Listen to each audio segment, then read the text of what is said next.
Now let's talk with Sherre Hirsch. Sherre, you talked so eloquently about being a person of the book, a person of the mind, and then discovering this whole different element of experiencing God. How do you experience God now in your own life? Well, Christine, as a child, I thought it was very much through the book and the learning. And now, it's opened up so many ways. I do yoga, through music, through prayer. And prayer isn't just talking directly to God.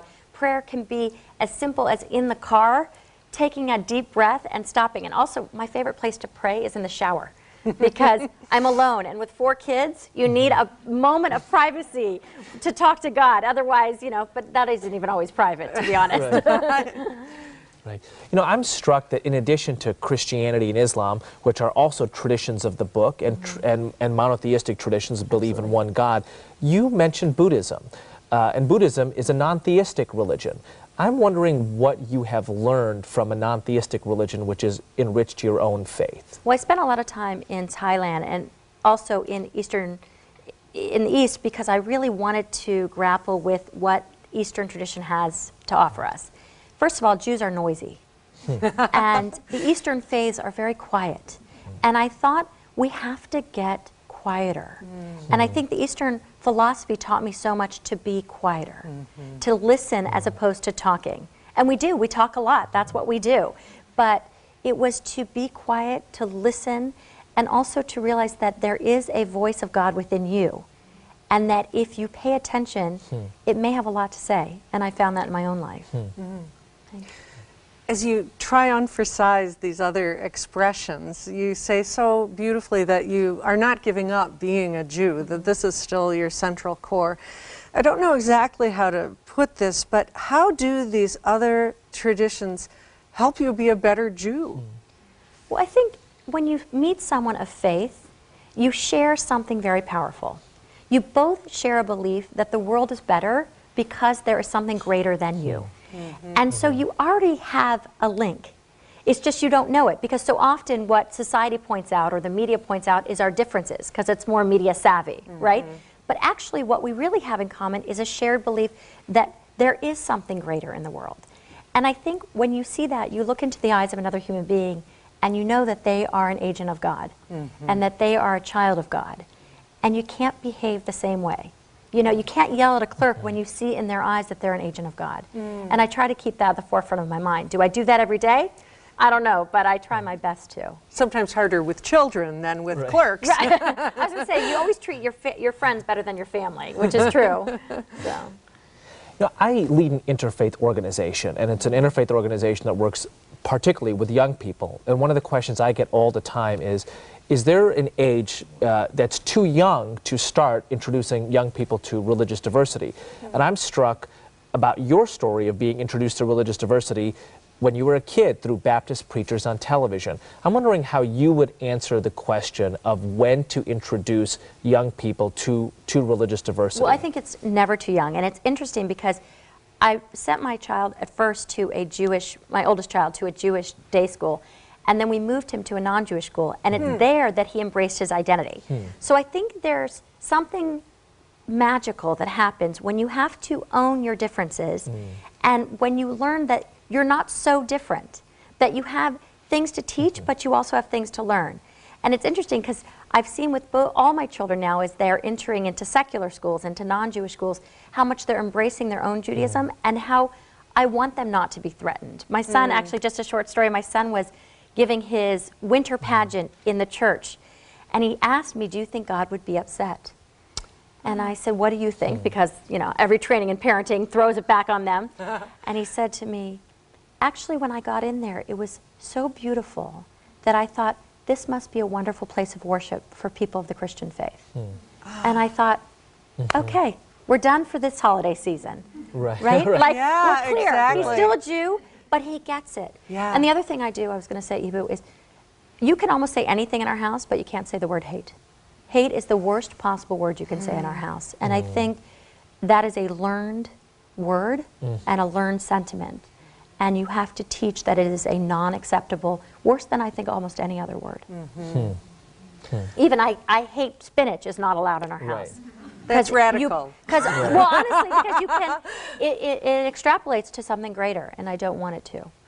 Well, and that leads me to ask, what are some of the core values or ideas that you see in your own faith that are non-negotiable, if you will? Well, obviously, we don't believe in Jesus, and that's a non-negotiable, and we don't practice traditions like Christmas and celebrate holidays like Easter because they're not our own and they're not our home. But we do share this essence of tikkun olam, of repairing the world, and that you give of service, and tzedakah, which is, people think it means charity, it actually means to make the world right. And so we share that, and we really try to emphasize that, and we also invite a lot of the kids' friends in for all our holidays, and we go elsewhere for holidays, because I don't want our children to be afraid, right? I want them to have the dialogue that it's so open, and I think that's more than anything is that they don't feel afraid. You know, you've spoken so beautifully about identifying devotion in another religion, your admiration for the Muslim form of devotion. You just told that beautiful story about your son and him finding beauty in another religious space.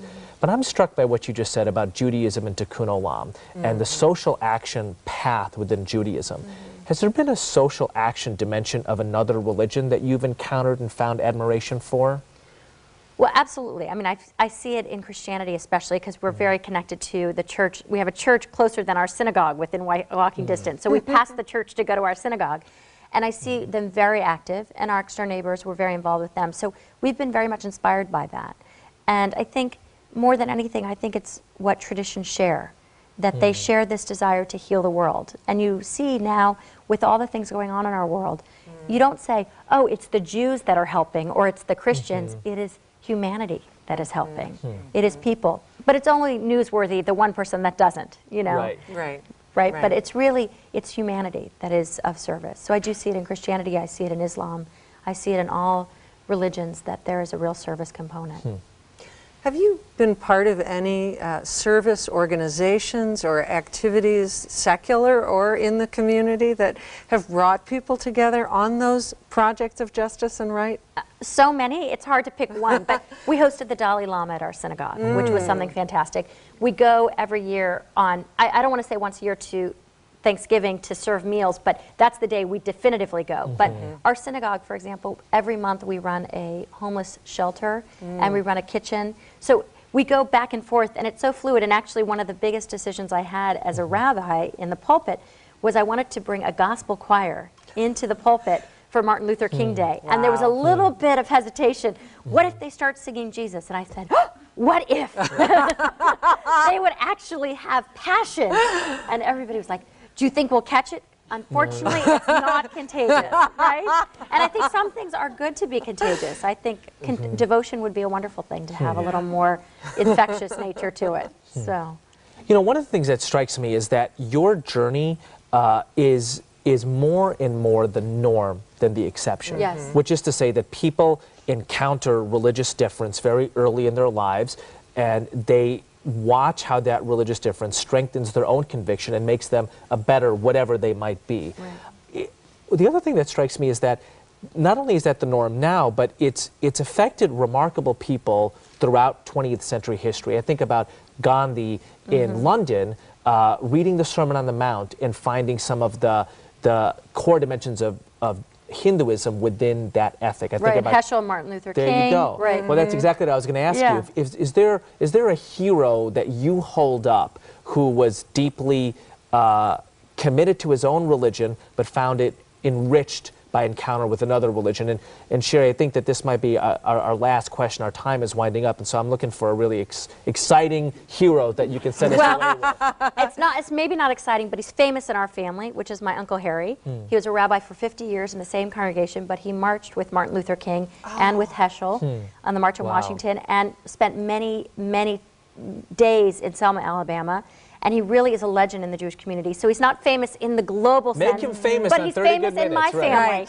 And but he had a profound influence on me, and I think it was his commitment to civil rights. And actually, Martin Luther King spoke at my uncle's ordination ceremony because the relationship was so tight. And so Wow. truly famous for me, but not necessarily famous for the world. Well, I mean, this is I think, a remarkable part of your narrative. The Dalai Lama came to your congregation. Right, that was incredible. In your family was somebody who marched with Martin Luther King Jr. Honestly. I mean, it's a story that ought to be told. Thanks. So, and thank you for telling just a part of it with us right now.